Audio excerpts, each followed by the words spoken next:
Depuis cette saison, avec mon équipe pré-nationale féminine, je réalise un entraînement 3-3 dans la semaine, plus pour le deuxième entraînement, un entraînement 5-5. Pourquoi ?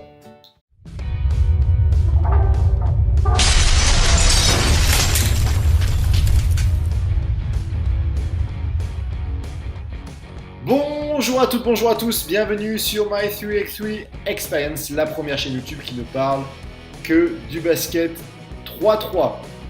Aujourd'hui, c'est une vidéo sur un retour d'expérience, sur mon expérience 3-3. Comment je me suis organisé cette année pour que l'équipe classique 5-5 que j'ai en coaching, comment j'ai pu intégrer du 3-3 dedans et pourquoi. Alors, tout d'abord, il est intéressant de remettre l'équipe dans son contexte. C'est une équipe senior fille pré-nationale. C'est une équipe qui descend de N3 cette année. Une équipe avec un âge moyen de 23 ans. Et ça fait 4 ans que j'entraîne cette équipe. Je ne la coache pas depuis 4 ans, mais j'étais adjoint et je faisais beaucoup les entraînements. Et depuis 2 ans, donc c'est la 3e saison où je suis coach et entraîneur. Pourquoi j'ai décidé de proposer aux joueuses de faire chaque semaine un entraînement 3-3 et un entraînement 5-5.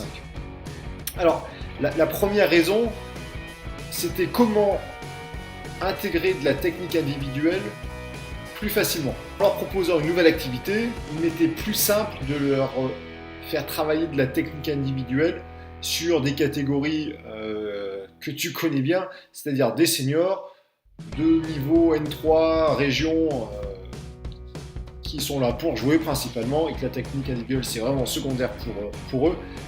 Donc jouer un petit peu pour pouvoir faire valider ce travail individuel par une nouvelle pratique. Ensuite, deuxième raison, on est vraiment sur l'amélioration de la communication. Un sport collectif, par essence, c'est un sport qui joue à plusieurs et pour qu'une équipe soit performante, il est intéressant que ces équipes communiquent bien. Donc, le 3-3, le fait de ne pas avoir de coach durant les matchs, le fait que ce soit les joueurs qui prennent le temps mort, ça responsabilise les joueurs et donc ils sont obligés de communiquer entre eux s'ils veulent prendre des décisions, de préférence les meilleures décisions possibles, que ce soit sur les changements, les temps morts. La troisième raison, je remarque, et je pense que tu le remarques aussi toi dans ton quotidien, on a des joueurs, des pratiquants de basket qui ne veulent plus avoir de contraintes durant la saison. J'ai remarqué que de plus en plus, une majorité, ils voulaient bien faire leur match, ils voulaient bien venir une fois s'entraîner, mais tous les week-ends, pendant 8 mois, c'était non. Alors, entre la coupe départementale, la coupe régionale, la coupe de France, le championnat, les playoffs, on se retrouve des fois entre 32-36 matchs dans la saison, et c'est compliqué d'avoir tout le monde sur la durée. Donc j'ai fait ce choix-là de dire, cette année on ne fait que le championnat. Si d'aventure le championnat se passe bien, on fera les playoffs. Par contre, je ne voulais pas pénaliser les joueurs qui voulaient en faire un plus. On fait que le championnat, par contre, durant la saison, je vous prépare au 3-3 et les week-ends où vous deviez avoir Coupe de France, Coupe de la Ligue, Coupe du comité, vous pouvez aller à Biscarrosse, aller à Nice, aller où vous voulez. Vous prenez votre week-end, vous partez à 4 et vous allez faire votre tournoi 3-3. Et comme ça, vous passez du bon temps et en plus, vous faites du basket et ça ne vous pénalise pas de ne pas faire la Coupe de France par exemple. Dernier point, c'était par rapport aux entraînements. Parce que c'est compliqué de recruter dans le secteur féminin en général. Je voulais garder un lien avec les anciennes joueuses, soit parce qu'elles ont arrêté, soit parce qu'elles ont changé de club, ou toute autre raison, en leur proposant une activité une fois par semaine. Venez faire du basket 3-3, du basket plaisir, on va dire, du basket liberté.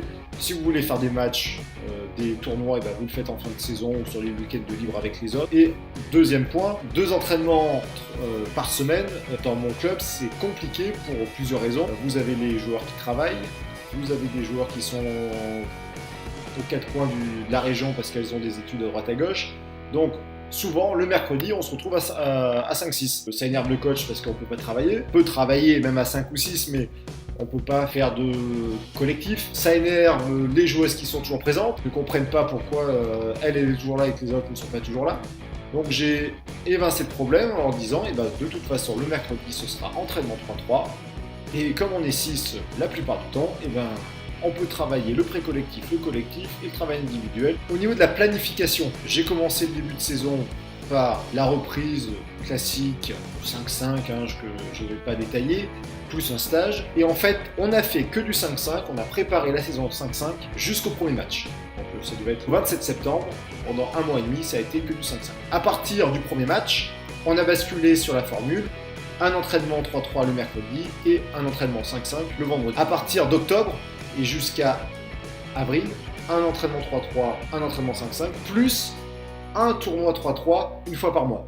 Ça veut dire que le 20 du mois, l'entraînement saute et c'est un tournoi qui est organisé. Les personnes licenciées de la région, du département, l'équipe de filles, les cadettes peuvent venir et on fait un tournoi entre nous. C'est notre compétition en fait. À partir de janvier, voilà une petite modification à partir de janvier. On reprend 2 semaines où on repart sur du travail 5-5. Après on rebascule sur la formule un entraînement 3-3, un entraînement 5-5. Très rapidement sur les contenus, planification de ma saison 3-3.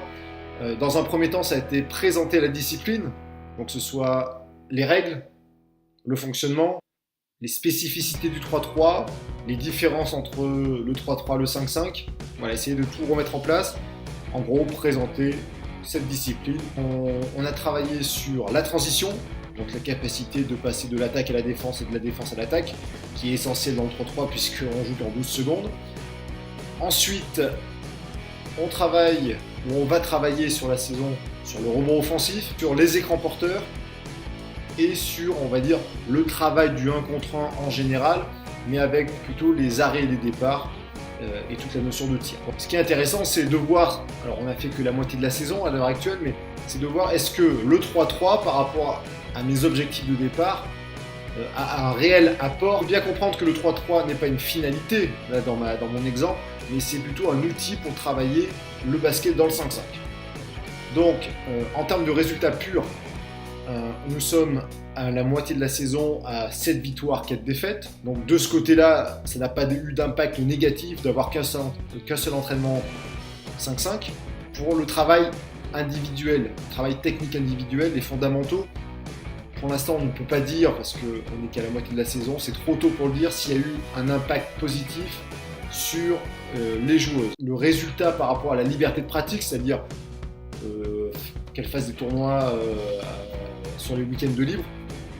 Là, je ne sais pas, puisque les tournois en général, c'est plutôt sur avril que ça commence jusqu'à août. Donc là, pour l'instant, pareil, le timing ne me permet pas de dire s'il y a eu un réel effet sur leur évolution pratique du basket. Au niveau de la communication, alors là, leur capacité à communiquer entre elles et surtout de bien parler entre elles. Je trouve qu'il y a eu de réels progrès là-dessus. Alors, est-ce que c'est dû qu'à l'apport du 3-3 ou c'est dû à d'autres facteurs du 5-5, de 2 mois ou de maturité des joueurs je ne sais pas, mais en tout cas, je ressens une meilleure communication, meilleur échange baskettement parlant, je parle sur le terrain, que les années précédentes. Dans le dernier objectif qui était de garder des contacts avec les anciennes joueuses du club qui sont parties, qui ont arrêté, etc. Pour l'instant, je ne peux pas dire que c'est une grande réussite parce que là, de ce côté-là, je n'ai pas eu vraiment de gros retours là-dessus. Mais par contre, j'ai eu un autre retour qui se fait indirectement, c'est un rapprochement entre les équipes senior féminine 1, senior féminine 2 et le U17 filles. N'ayez pas peur de vous lancer là-dessus. Pourquoi ? Parce que d'abord, ça va changer les habitudes de vos joueurs. Voilà, surtout sur une région comme la mienne où on est, c'est toujours les mêmes équipes, c'est toujours les mêmes joueurs, c'est toujours les mêmes arbitres. À un moment, quand on passe, même moi, ça fait 4 ans que j'ai l'équipe, j'ai l'impression d'avoir toujours vu les mêmes têtes. Ça permet de changer les habitudes. Et même chose pour elles, ça fait 4 ans qu'elles m'ont en tant qu'entraîneur. Le fait de leur proposer d'autres choses aux entraînements sur une discipline parallèle, pareil, ça leur fait du bien. Le fait de faire du 3-3, puisque vous savez, le 3-3, en 12 secondes, tout le monde joue et tout le monde a des responsabilités. Les joueurs qui jouent moins le samedi et les joueurs qui, sur un terrain, ont moins de responsabilités offensives. Et ben, j'ai remarqué que ces 3-4 joueuses-là étaient souvent très contentes de venir le mercredi s'entraîner sur le 3-3 parce qu'elles ont des responsabilités. Elles sont obligées de les prendre, ces responsabilités. Et quand elles font les tournois, et ben forcément, elles ont du temps de jeu parce que 3 joueurs sur le terrain avec un seul remplaçant, forcément, tout le monde joue. Si tu as aimé cette vidéo, un pouce bleu, partage-la également. Pense à me mettre un commentaire si tu as des questions ou si tu veux rebondir sur ce que j'ai dit. Et enfin, il faut absolument, tu n'as pas le choix. Si tu regardes cette vidéo, c'est que ça t'intéresse. Il faut vivre ton expérience 3-3. Allez, à la prochaine.